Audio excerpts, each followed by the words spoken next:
రాష్ట్రంలో ఎరువుల కొరత వాస్తవమేనని మంత్రి పొన్నం ప్రభాకర్ అంగీకరించారు.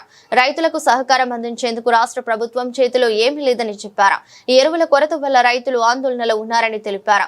ఎరువుల విషయంలో తెలంగాణ పట్ల తెలంగాణ కేంద్రం వివక్ష చూపుతున్నదని ఆరోపించారు. గాంధీ భవన్ లో ఆయన మీడియాతో మాట్లాడుతూ ఎరువుల తయారీ సరఫరాపై పూర్తి ఆధిపత్యం కేంద్రానిదేనని చెప్పారు. కేంద్రం మన రాష్ట్రంపై వివక్ష చూపిస్తుంది. రాష్ట్ర ప్రభుత్వంపై రైతుల్లో వ్యతిరేకత రావాలనేదే వారి ఉద్దేశం. ఈ సమస్యకు బాధ్యత వహించాల్సిన వాళ్ళు నిమ్మకు నీరెత్తినట్లు ఉన్నారని ఆగ్రహం వ్యక్తం చేశారు. క్షేత్రస్థాయిలో రైతులు పడుతున్న ఇబ్బందిని గమనిస్తా ఉన్నా వారందరికీ కూడా రాష్ట్ర ప్రభుత్వం నుంచి మీ ఇబ్బందిని గమనిస్తా ఉన్నాం. కానీ మీకు సహకారం అందించడానికి మా చేతిలో ఎరువుల తయారీ ఉత్పత్తి లేదు. మన రాష్ట్రంలో ఉన్న రామగుండం ఎరువుల ఫ్యాక్టరీ ఉద్దేశపూర్వకంగా నిర్లక్ష్యంగా కావాల్సుకున్న 4 నెలలుగా ఉత్పత్తి కాకుండా చూస్తూ ఉన్నటువంటి పరిస్థితి ఉన్నది.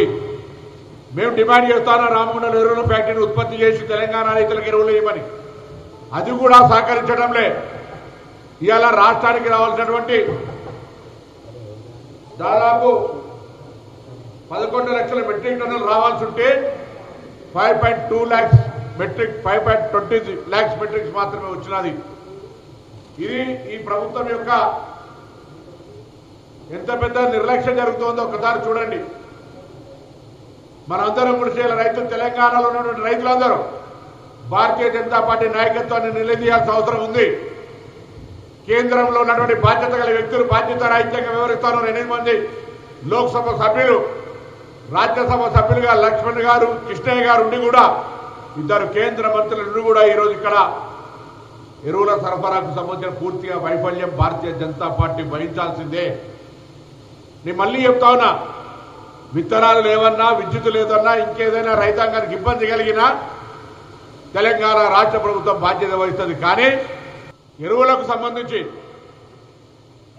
సంబంధించి మాత్రం పూర్తిగా తయారు సరఫరా బాధ్యత కేంద్రందే. ఇవాళ మీ మీద కేంద్రం మీద నెట్టుతున్నామని కాదు. ఫెడరల్ సిస్టమ్, రాష్ట్ర కేంద్ర ప్రభుత్వాల విధులు, విధి నిర్వహణ యొక్క బాధ్యతల్లో మీరు పర్యవేక్షించినప్పుడు కూడా స్పష్టంగా రసాయనాల ఎరువులకు సంబంధించినటువంటి శాఖ కేంద్రంలో ఉంటే తప్ప రాష్ట్రాల్లో ఉండదు. ఒక తెలంగాణ కాదు, దేశంలో ఏ రాష్ట్రంలో ఉండదు. అందుకే ఇలా మరొకసారి కేంద్ర ప్రభుత్వాన్ని డిమాండ్ చేస్తా ఉన్నా.